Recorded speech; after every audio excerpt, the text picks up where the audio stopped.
Lu Karen's practical reminder cut through the meeting's tension, pointing out that while they had acquired building materials from the Shishan base, these were only suitable for constructing the outer defensive line. The shelter's integrated wall, severely damaged by Lingfang's earlier attack, required specialized materials for repair, necessitating another risky expedition outside. Zhang Yi, stroking his chin thoughtfully, acknowledged the urgency but tempered it with strategic caution, muttering that despite the presence of 4 major forces in Tianhai City, none had yet engaged in direct conflict with them.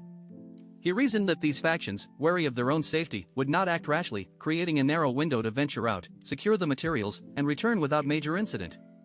Lu Karen agreed promptly, her trust in his judgment evident, while Liang Yu hesitated, her concern for her students palpable but unvoiced as Yang Xinxin seized the conversational lead.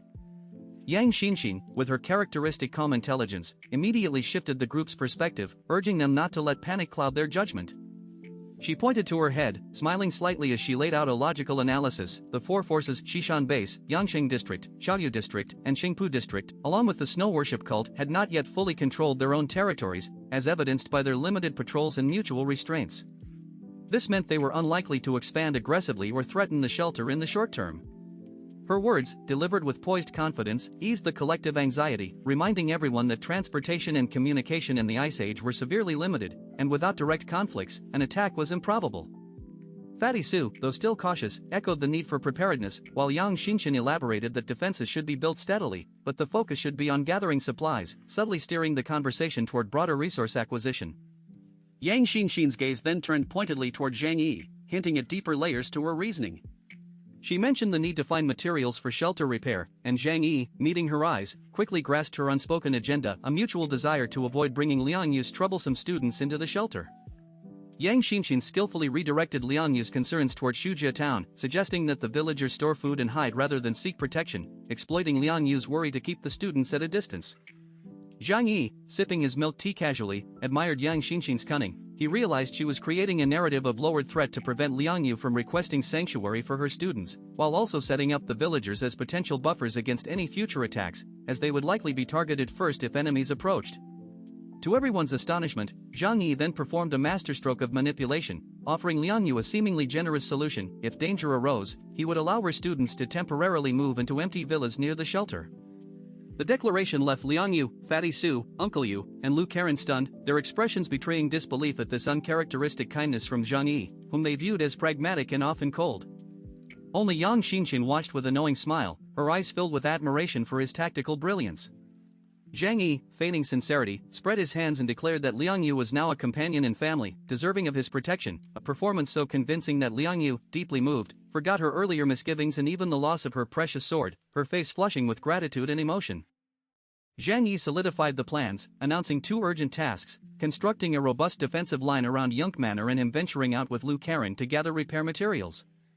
He enforced a strict policy against unauthorized departures to avoid encounters with potential spies, ensuring the shelter remained covert. Privately, however, he harbored the grim knowledge that peace was fleeting. He had killed superhumans and soldiers from Xiaoyu base at Shishan base, an act that would inevitably draw retaliation sooner than others realized. This omission was strategic, not to stabilize morale but to lay groundwork for his next moves, as Fatty Su and Uncle Yu tacitly understood, recognizing the delicate balance between reassurance and the looming threat he had set in motion.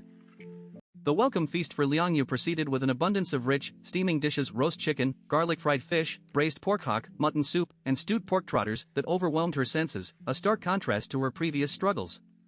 Overcome by the luxury, she ate voraciously, only to later clutch her stomach in pain, her face pale from the sudden richness her system could not handle.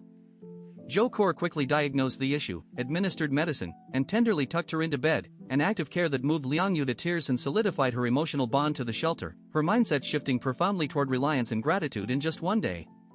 After the meal, Zhang Yi noticed Lu Karen's subdued demeanor and drew her aside, where she voiced her deep resentment toward Liang Yu's students, recalling past bullying and expressing confusion over his offer of protection.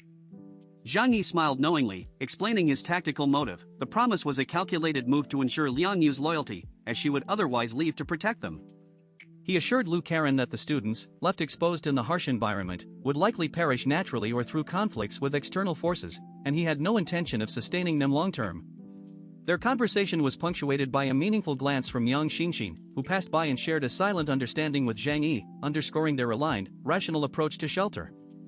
Zhang Yi then revealed plans for an expedition with Lu Karen to a nearby materials factory for shelter repairs, cautioning her to keep details private to avoid alerting Liang Yu. As Lu Karen left to prepare, Zhang Yi reflected on his strategy, using external threats to eliminate the students indirectly, avenging past wrongs against Yang Xinxin and Lu Karen without risking direct confrontation. He resolved to wait passively for fate to unfold, prioritizing the shelter's safety and his own above all, confident that time and circumstance would resolve the issue without his intervention. Zhang Yi gathered everyone in the afternoon to assign tasks for constructing a defensive perimeter around the shelter, emphasizing that no one could slack off. Lu Karen had designed the blueprints for a circular barrier with a radius of 500 meters, 20 meters high and 10 meters thick, using steel and ice as the primary materials for their availability and defensive properties. The ice, capable of self-repair in the cold, would fuse over time with the steel framework to form a formidable barrier. Zhang Yi delegated roles. Lu Karen would oversee construction, Fatty Su would harvest massive ice blocks from the Lujiang River, Zhang Yi would transport them using his spatial abilities, Liang Yu would shape the ice into bricks, and Uncle Yu would handle physical installation and reinforcement. Additional modifications included embedding heavy weaponry, 30 machine guns, 5 autocannons, 6 artillery pieces, 2 tanks, and 4 armored vehicles into the defensive line, though some firepower was reserved in the alternate dimension for future use. The team's excitement was palpable as they recognized the line's potential to withstand large-scale assaults, and Zhang Yi motivated them to begin work immediately, stressing the importance of this safety measure. The group moved to the Lujiang River, where their extraordinary abilities allowed them to progress rapidly despite the project's scale.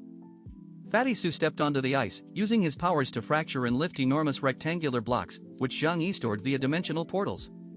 After extracting 10 blocks, Fatty Su was visibly fatigued, prompting Zhang Yi to allow him rest while transporting the ice back to the shelter. There, Liang Yu used her Tang sword to precisely shape the irregular chunks into perfect hexahedrons under Lu Karen's direction. Uncle Yu then drove the ice blocks deep into the softened ground near Yunk Manor, securing them with steel frames and compacting the soil for stability. Despite the frigid temperatures, their professional gear and physical exertion kept them warm, a luxury in the apocalypse, and they efficiently erected a 100-meter section of the fortress within hours, working in harmony with clear division of labor. During the construction, Zhang Yi noticed a familiar figure from Shujia town sneaking across the river, likely drawn by their activity.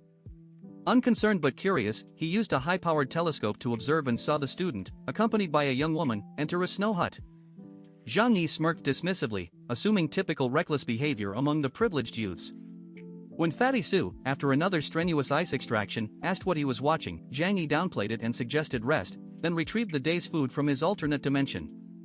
He handed a bag to Liang Yu, instructing her to deliver it to her students, but then added an apology, stating he had misjudged her students as selfish after witnessing one helping a poor girl in Shujia town.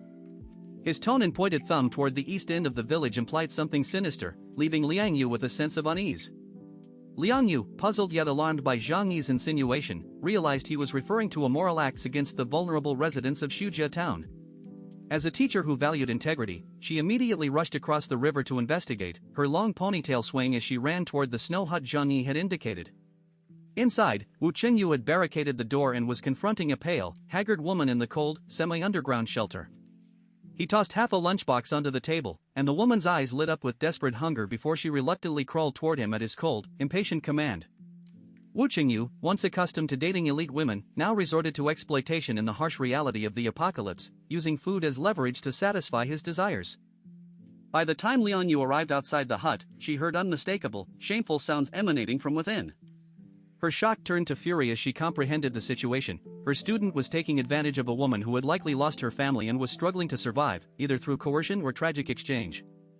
As a woman herself, Liang Yu felt a profound sense of betrayal and anger, trembling at the thought that Wu Qingyu, whom she had protected and nurtured, would commit such an act. This discovery not only shattered her trust in her students but also highlighted the moral decay festering in the desperate environment of Shujia town, compelling her to confront the grim reality head-on.